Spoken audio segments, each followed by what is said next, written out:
జమ్మూ కాశ్మీర్లో ఉగ్రవేట కొనసాగుతోంది. ఉగ్రవాదులను ఇండియన్ ఆర్మీ ఏరివేస్తోంది.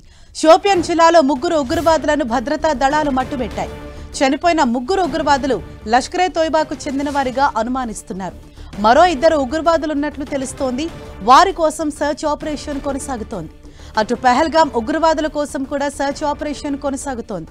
ఉగ్రవాదులను పట్టిస్తే 20 లక్షల రివార్డ్ అంటూ పలు చోట్ల పోలీసులు పోస్టర్లు అతికించారు.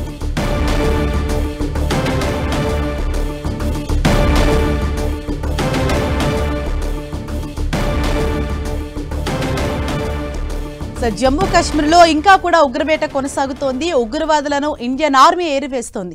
షోపియాన్ జిల్లాలో 3 ఉగ్రవాదులను భద్రతా దళాలు మట్టుబెట్టాయి. చనిపోయిన 3 ఉగ్రవాదులు లష్కరే తోయిబాకు చెందిన వారిగా అనుమానిస్తున్నారు. అలాగే మరో 2 ఉగ్రవాదులు ఉన్నట్లు తెలుస్తోంది. వారి కోసం సర్చ్ ఆపరేషన్ కొనసాగుతోంది. అటు పహల్గామ్ ఉగ్రవాదుల కోసం కూడా సర్చ్ ఆపరేషన్ కొనసాగుతోంది. మరోవైపు ఉగ్రవాదులను పట్టిస్తే 20 లక్షల రూపాయల రివార్డ్ అంటూ పలు చోట్ల పోలీసులు పోస్టర్లు సైతం అతికించారు. జమ్మూ కాశ్మీర్లో 3 ఉగ్రవాదులు హతమయ్యారు. ఉగ్రవాదులను ఇండియన్ ఆర్మీ ఏరివేస్తోంది. మరోవైపు ఉగ్రవాదుల ఆచూకీ చెప్తే వారిని పట్టించిన వారికి 20 లక్షల రివార్డ్ అని కూడా పోస్టర్లు అతికించారు పోలీసులు.